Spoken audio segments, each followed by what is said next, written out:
Hello मेरे boards के शूरवीरों, कैसे हो? और बोर्ड्स नामक परीक्षा की जमकर तैयारी चल रही नहीं चल रही है?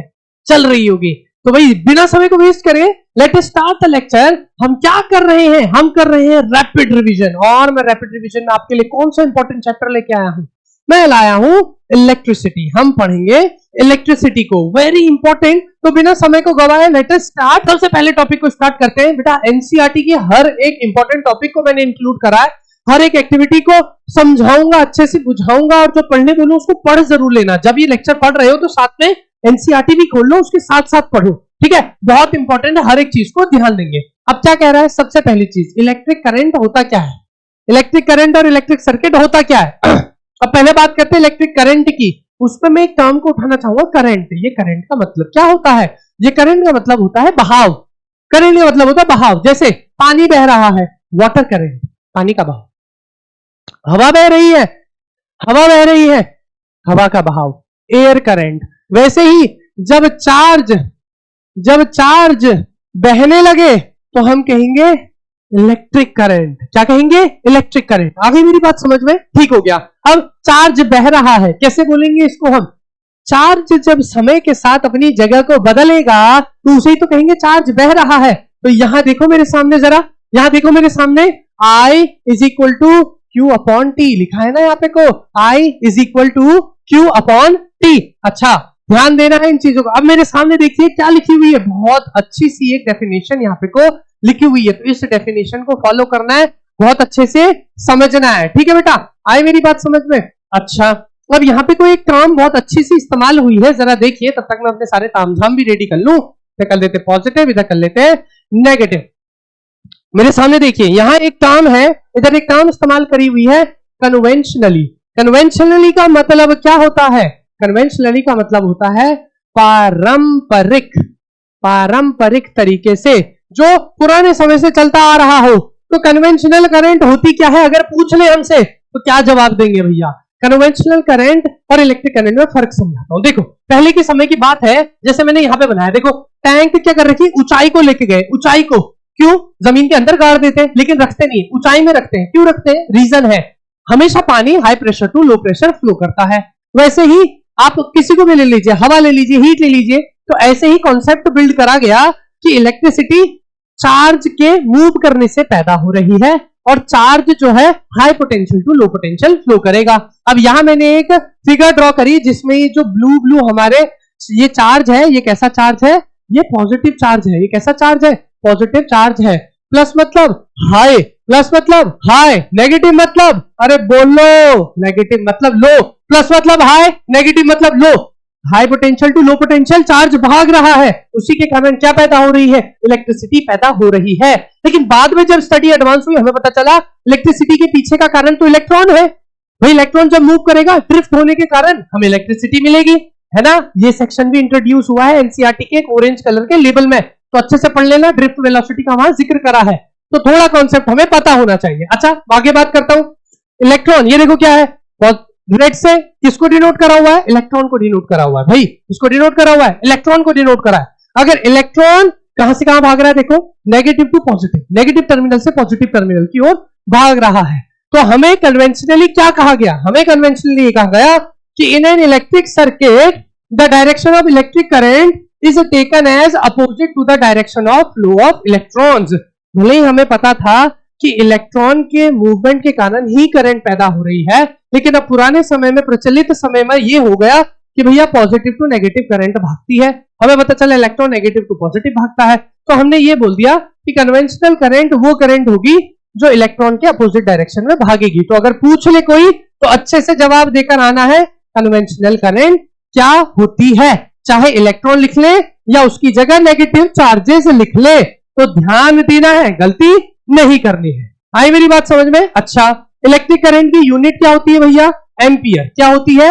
एम्पियर होती है। शब्द इधर उधर हो जाए, शब्दों में मिस्टेक हो तो गलतियां नहीं निकालनी, सही स्पेलिंग लिखनी है। एम्पियर किसमें नापते हैं? करंट को मेजर किसमें करते हैं? करंट मेजर होती है एमीटर में, याद रखना बेटा, इसमें होती है एमीटर में होती है। अगर मैं बोलूं ये एमीटर को हम कहां लगाते हैं?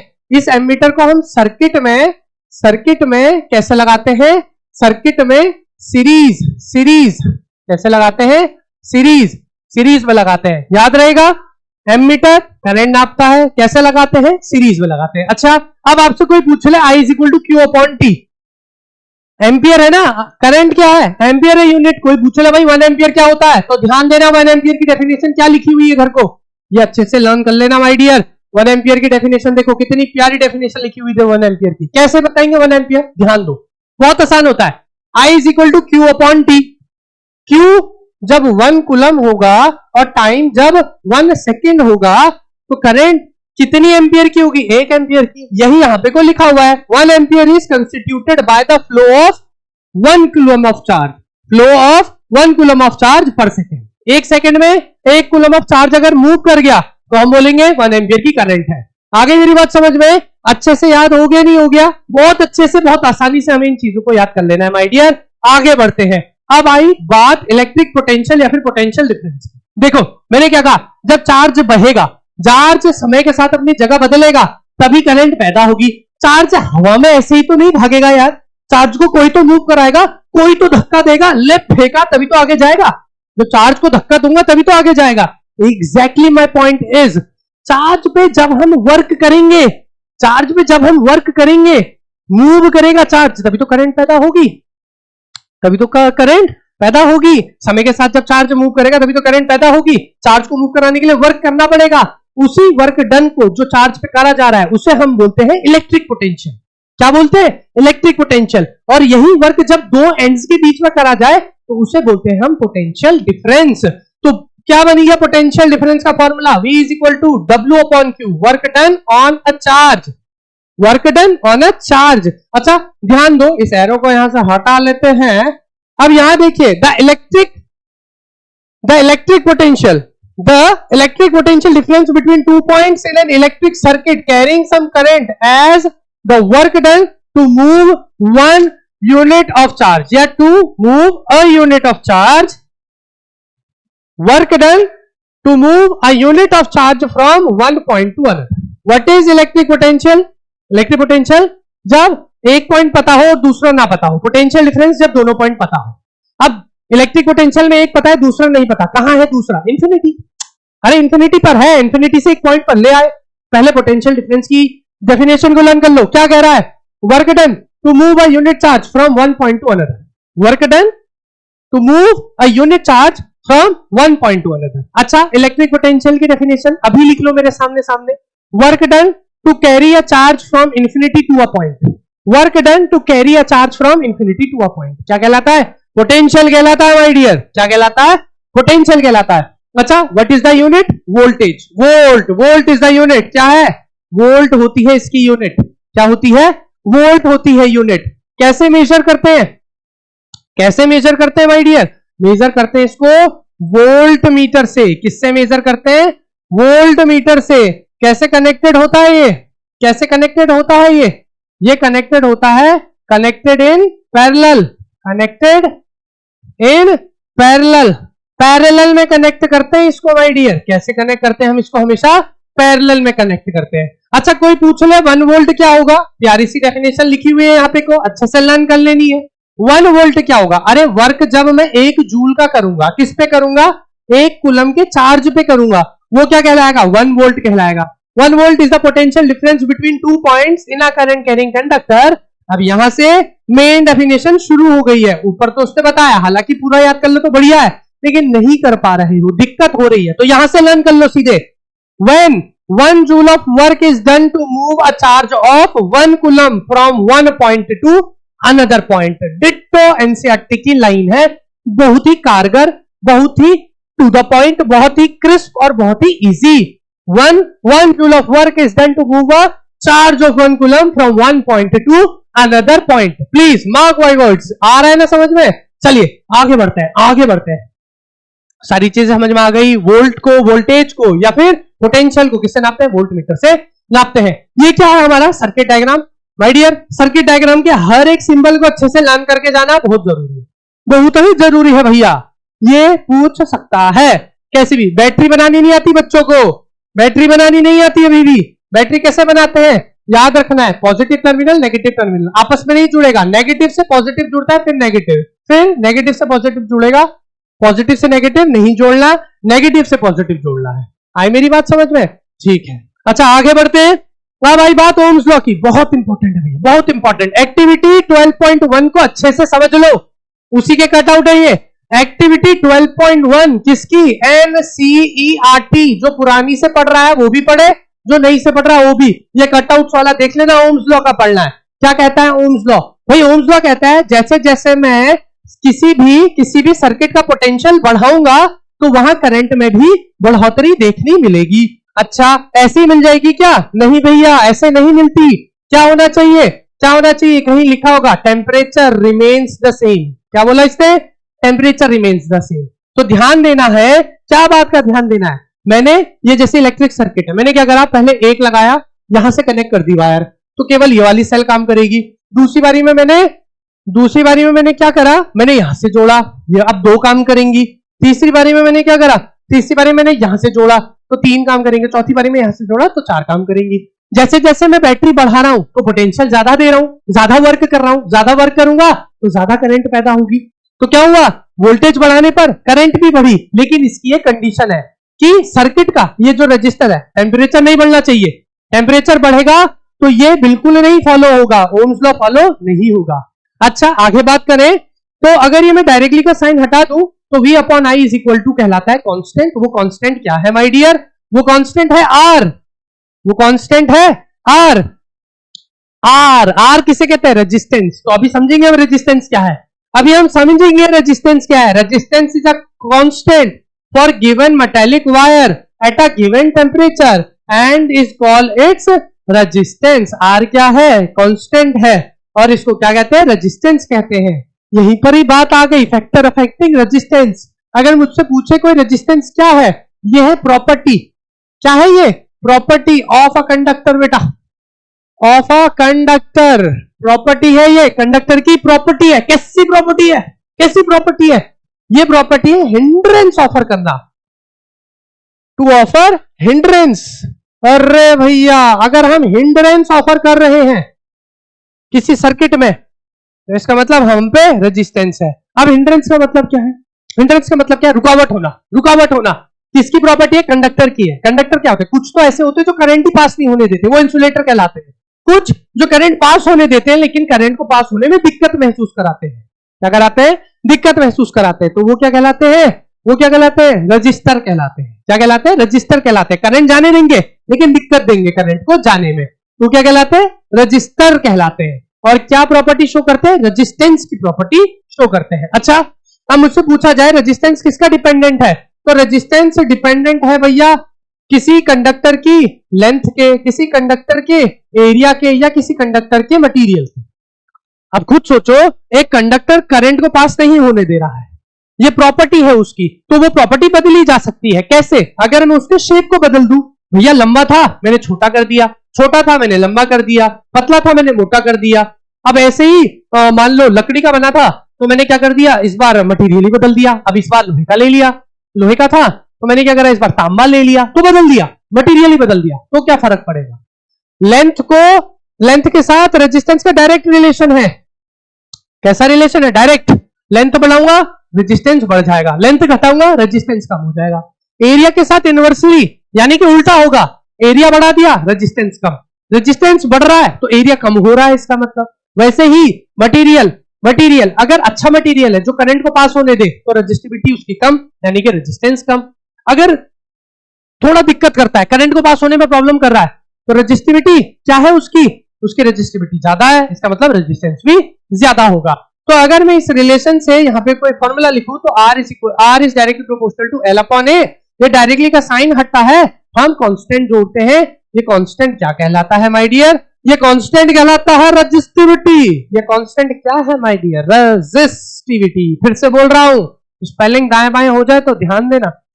रेजिस्टिविटी की एक खास बात है, लिख लो अभी के अभी, इंडिपेंडेंट ऑफ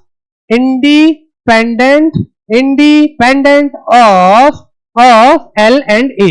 लेंथ और एरिया की इंडिपेंडेंट है, लेंथ और एरिया की डिपेंडेंट ही नहीं है। किसी ने अगर क्वेश्चन पूछ लिया बोर्ड में 1 नंबर का, अरे यार मैंने ना एक कंडक्टर है उसकी लेंथ बदल दी, एरिया भी बदल दिया, बताओ रेजिस्टिविटी में क्या फर्क पड़ेगा? कोई फर्क नहीं पड़ेगा, इंडिपेंडेंट है। तो रेजिस्टिविटी डिपेंडेंट किसकी है? रेजिस्टिविटी डिपेंडेंट किसकी है? Depends upon the material of conductor, depends upon the material of a conductor, material of a conductor, conductor के मटेरियल की डिपेंडेंट है। मटेरियल बदल दो तो रेजिस्टिविटी भी बदल जाएगी, कंडक्टर का मटेरियल बदल दो रेजिस्टिविटी भी बदल जाएगी। अच्छा, कितने बार क्वेश्चन में होता है, ध्यान देना, two conductors of same material, इसका मतलब रेजिस्टिविटी सेम है। पॉइंट पकड़ना है भाई, क्वेश्चन अगर बोर्ड में आता है टू कंडक्टर्स ऑफ सेम मतलब रेजिस्टिविटी नहीं बोलेगा, two conductors of same material, इसका मतलब दोनों की रेजिस्टिविटी सेम है। क्या सेम है? रो सेम है, रेजिस्टिविटी सेम है। रेजिस्टेंस और रेजिस्टिविटी का फर्क ध्यान देना। अच्छा, रेजिस्टिविटी की कितने बार यूनिट पूछ लेता है? Ohm metre. क्या है my dear? Ohm metre. Rho is equal to R A by L, resistivity का फॉर्मूला भी लिख लो, rho is equal to R A by L, इसकी यूनिट ओम मीटर, और रेजिस्टेंस की यूनिट ओम। ओम क्या होती है इसकी यूनिट? ओम होती है। आई मेरी बात समझ में? तो ये वो फैक्टर्स है जिसका रेजिस्टेंस डिपेंडेंट है, कि लेंथ बढ़ा दी तो भैया रेजिस्टेंस भी बढ़ जाएगा, कम कर दी कम हो जाएगा, यानी कि डायरेक्ट। वैसी एरिया के साथ इनवर्स, रेजिस्टिविटी के साथ भी डायरेक्ट। अब बात आती है जब हम इन रेजिस्टर्स को अलग अलग कॉम्बिनेशन में लग देते हैं, कॉम्बिनेशन ऑफ रेजिस्टर्स। अच्छा जी, अब ध्यान देने वाली बात क्या है? Series combination. जरा ध्यान दो, करंट गई, इस पे गई, हाँ गई, यहां से भी उतनी करंट गई जितनी इससे गई, हाँ यार दोनों में सेम गई, यहां से भी इस पे भी सेम गई, इन तीनों में सेम करंट गई, तो करंट आई नहीं बढ़ती, करंट नहीं बढ़ती। किसमें नहीं बढ़ती माय डियर? सीरीज कॉम्बिनेशन में करंट नहीं बढ़ती। जहां करंट बढ़ती है वहां, जहां करंट नहीं बढ़ती वहां पोटेंशियल बढ़ता है, वहां पोटेंशियल बढ़ जाता है, यानी कि चेंज आ जाता है, टुकड़ों में बढ़ जाएगा, यानी कि इनका जो पोटेंशियल होगा यहाँ पे को, इसका कहलाएगा V1, इसका कहलाएगा V2, इसका कहलाएगा V3। तो सीरीज कॉम्बिनेशन में नेट वोल्टेज आती है सबका सम करके। ध्यान देना, सारे जितने भी हमारे रजिस्टर्स के अक्रॉस पोटेंशियल जनरेट होगा उन सबका सम करके इक्विवेलेंट पोटेंशियल निकलता है। वैसे ही अगर मैं बात करूं पैरेलल में, देखो पैरेलल में क्या हुआ, करंट क्या हो गई आपस में, बढ़ गई, करंट क्या हो गई, बढ़ गई। अब जहां करंट बढ़ गई वहां पोटेंशियल नहीं बढ़ेगा, एक दूसरे के क्या है, ये वाई से बढ़ता है, तो यहां V ही रहेगा, पोटेंशियल सब जगह सेम ही रहेगा माय डियर। करंट बढ़ गई पोटेंशियल नहीं बढ़ेगा, पोटेंशियल बढ़ गया तो करंट नहीं बढ़ेगी, या फिर करंट नहीं बढ़ी तो पोटेंशियल बढ़ जाएगा। तो अब मैं यहां अगर बात करूं तो I बढ़ती है और इसमें I V नहीं बढ़ता, जहां I बढ़ गया वहां V नहीं बढ़ता। प्लीज इनको अच्छे से रट लेना। तो यहां जो नेट करंट मिलेगी वो कैसे मिलेगी? सबका सम करके, ऐसे ही जितने भी होंगे। आई मेरी बात समझ में? ठीक है। अब सीरीज के लिए इक्विवेलेंट रेजिस्टेंस कैसे निकलता है, R इक्विवेलेंट कैसे निकलता है? सबका सम कर दो भैया, R1 plus R2 plus R3, ऐसे ही करते रहो, इनका सम निकल जाएगा। अच्छा मेरी बात सुनो, अब क्या बात करते हैं, इसकी बात करते हैं R पैरेलल का। R पैरेलल का इक्विवेलेंट कैसे निकलेगा? 1 अपॉन रेसिप्रोकल में 1 upon R1 plus 1 upon R2, ऐसे ही प्लस 1 अपॉन R3, करते जाओ। तो ये क्या होते हैं? 1 अपॉन में। कैसे होता है? रेसिप्रोकल 1 अपॉन में। याद क्या रखना है? काम की बात, लास्ट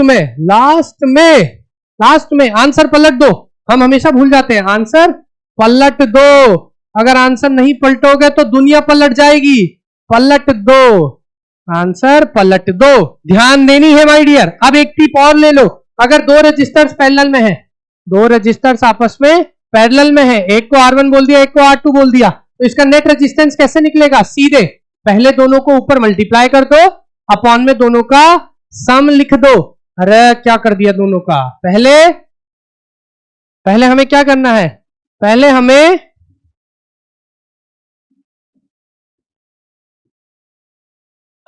क्या करना है? पहले हम दोनों का मल्टीप्लीकेशन कर देंगे और अपॉन में दोनों का सम कर देंगे, तो हमारा इक्विवेलेंट रेजिस्टेंस माय डियर निकल जाएगा। ये नेट रेजिस्टेंस निकले कब? जब दो क्या हो आपस में सीरीज में हो। जब दोनों आपस में कैसे नहीं, दोनों आपस में क्या हो, पैरेलल हो। जब दोनों आपस में पैरेलल हो तो सीधे ये फॉर्मूला लगाओ, ऊपर न्यूमरेटर में दोनों का मल्टीप्लीकेशन, डिनोमिनेटर में दोनों का सम, न्यूमरेटर में दोनों का मल्टीप्लीकेशन, डिनोमिनेटर में दोनों का सम। अच्छा बात है इलेक्ट्रिक पावर की, बात है electric power and heating effect of electricity. आप देखिए डेफिनेशन यहां पे को लिखी हुई है, पावर का फॉर्मूला क्या होता है, वी आई, पावर का फॉर्मूला होता है वी आई। और हीटिंग इफेक्ट क्या होता है, अरे देखो हीट क्या है, फॉर्म ऑफ एनर्जी। कैसे, अरे एक बात सुनो, अरे अगर हमारी एनर्जी बढ़ते जा रही है तो कैसे डिसिपेट होगी, हीट की फॉर्म में होगी। तो एनर्जी किस में बदल गई, हीट में बदल गई।